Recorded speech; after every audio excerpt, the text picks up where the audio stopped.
ቅዱስ ጳውሎስ ኣብ ኤፌሶን ገሊጽዎ ዘሎ ነዚ ኩሉ ብነጻ ሂብና ይብሉ ነየናይ ድሕነት ናይ ዘለዓለም ህይወት ጽድቂ መንግስቱ ነዚ ኩሉ ብጥርሑ ሂብና ስለምንታይ ዳ እግዚአብሔር ነዚ ኩሉ ብጥርሑ ሂብና ክምልሶ ከሎ እንታይ ይብል بكريستوس ኢየሱስ ወዱ አቢሉ ምእንቲ ክምስገን በቲ ኢየሱስ ክርስቶስ አቢሉ ዝሃበና ጸጋ ምእንቲ ክምስገን ምእንቲ ክውደስ እግዚአብሔር ነዚ ሁሉ ብነጻ ሂብና ስለምንታይ ድሕነት ብነጻ ሂብና ሓደ ንሕና ብገዛ ርእስና ክንድሕን ስለ ዘይንኽእል ዋጋ ናይ ሓጢአትና ክንከፍሎ ስለ ዘይንኽእል ብነጻ ዝሃበና ኸ ብኢየሱስ ክርስቶስ ምእንቲ ክምስገን ቤተክርስቲያን እንታይ ላይ ተመስግኖን ጎይታ ንእግዚአብሔር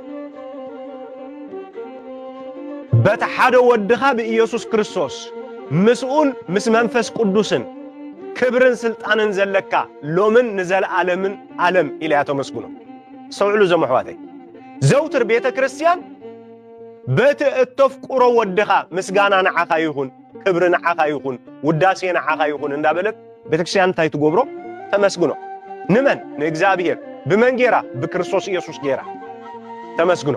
ኤፌሶን ምዕራፍ 1 ዘሎ ናይ እግዚአብሔር ቃል እንድሕሪና ነዛ ሐሳብ እዚ ቅዱስ ጳውሎስ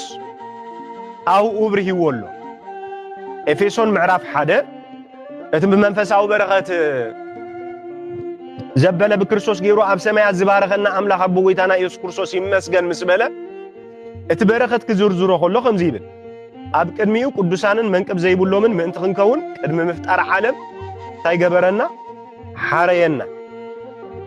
ስለዘፍቀረና ይብል ጽቡቕ ፍቃዱን መደቡን ስለዝነበረኻ ንርእሱ ውሉድ ክንኮኖ በኢየሱስ ክርስቶስ ቀደም ታይገበረና መደበና እዚ ኸኣ ይሉሎ አምላኽ ነዚ ዝገበረሉ ምኽንያት ክገልጽ ከሎ ነየናይ ዝገበረሉ ነዚ ሁሉ በክርስቶስ ወዱ ጌሩ ኣብ ሰማያት ባሪኽና ቀድሚ ምፍጣር ዓለም በክርስቶስ ወዱ ውሉድ ክንኮኖ ሓሪና ሰናይ ፍቃዱ ስለዝኾነ በክርስቶስ ኢየሱስ ወዱ ዳግም ታይጌርና ወሊድና ነዚ ሁሉ ዝገበረ እግዚአብሔር በቱ ዘፍቁሮ ወዱ ጌሩ ዝሃበና ክቡር ጸጋ ምእንቲ ክምስገን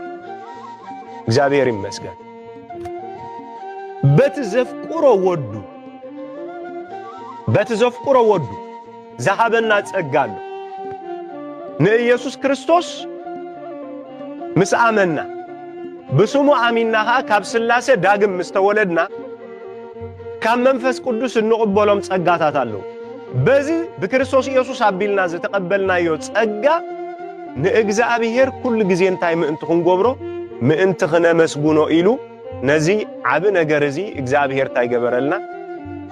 ፈጸመልና አምላኽ ይመስገን ስለዚህ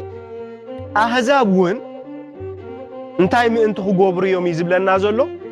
ምእንቲ ከመስግኑ ወይ ከም በሐድሽ አቱም አህዛብ ምስ ህዝቡ ኾንኩም ተሐጎሱ ዕልል በሉ ይብል አቱም አህዛብ ምስ ህዝቡ ኾንኩም ተሐጎሱ ይብል ዘዳግም ምዕራፍ 32 ዘሎ ቃል አምጪ ይዛረብ አቱም አህዛብ ምስ መን ኾንኩም